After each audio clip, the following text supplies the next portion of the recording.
Namaskar, I'm Dr. Dilip Panda.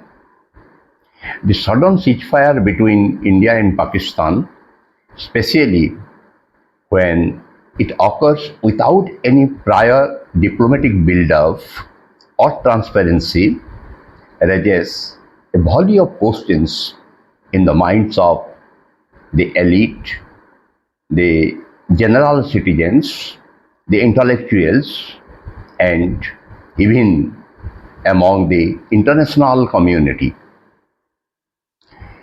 If we look at the historical pattern of conflicts and ceasefires, then India and Pakistan have fought multiple wars: 1947, 1965, 1971, and 1999 Kargil conflict, with ceasefires typically resulting from either a military stalemate or mutual exhaustion, or from international pressure, especially from the US, China, or the UN, or back-channel diplomacy leading to formal agreements.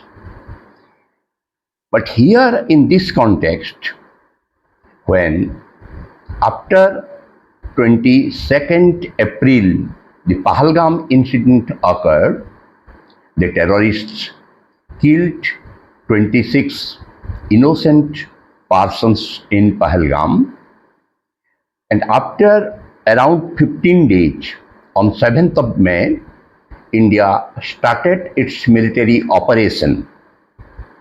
It cannot be called a full-fledged war, since once a war is declared, emergency is proclaimed in the country. But no such occasion had occurred. It was a military operation, that is Operation Sindhu, which targeted the 9 terrorist camps of Pakistan, along Pakistan and POK. So, behind this operation, all opposition parties were united behind the government, and unanimously, unequivocally, all citizens, irrespective of faiths, beliefs, and ideologies, have confirmed their support to the government, because the Pahalgam attack had dealt a severe blow on the heart and soul of the Indianness. What the terrorists had thought, that targeting the Hindu tourists only would lead to a division, communal division and communal tension in the country, that purpose of the terrorists was failed, defeated.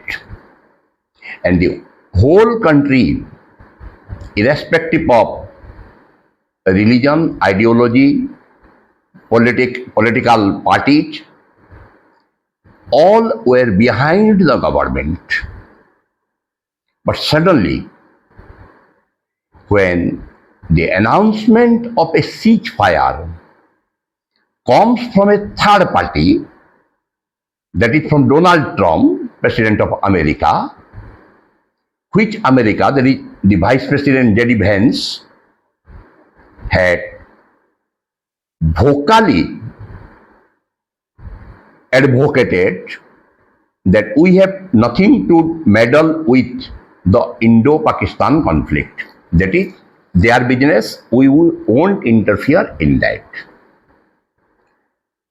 And suddenly when it came from the President of USA that he has enabled a ceasefire between India and Pakistan, and after some time, the whole world came to know that the International Monetary Fund had bailed out a larger amount to the country, that is Pakistan, who was on the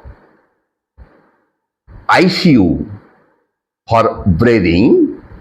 So immediately it provided a breathing space by granting some billions of rupees to Pakistan.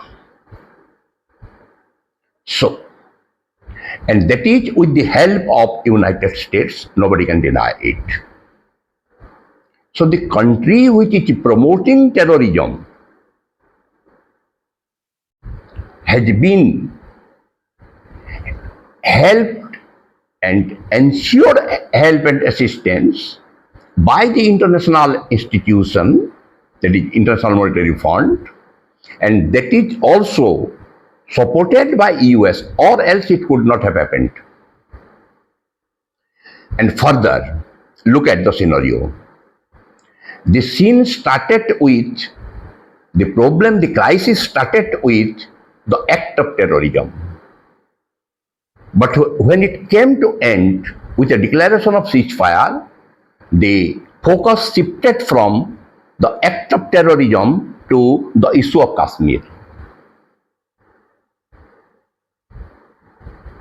In 16th April, General Munir in Pakistan had, through his lecture, categorically stated that Hindu and Muslims couldn't stay together, thereby validated the two-nation theory, although it was proved to be wrong when Bangladesh was separated from Pakistan.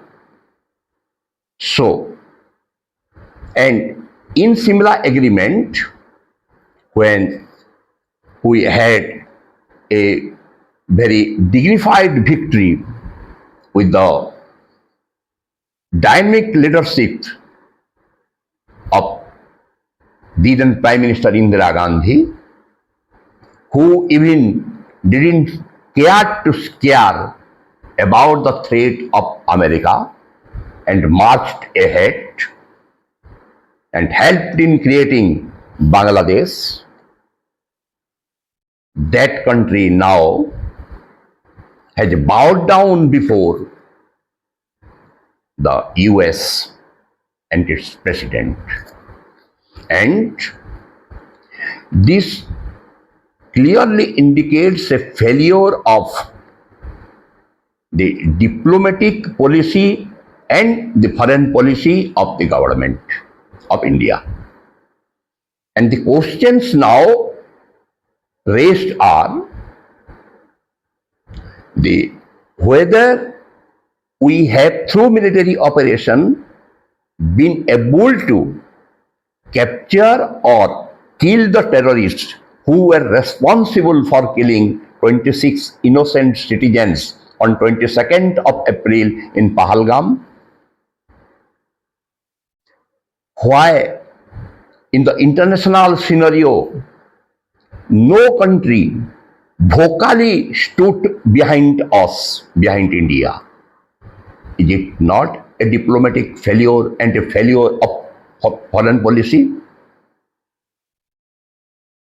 Yes, everybody, all countries condemned the acts of terrorism, but no country linked that terrorism with Pakistan.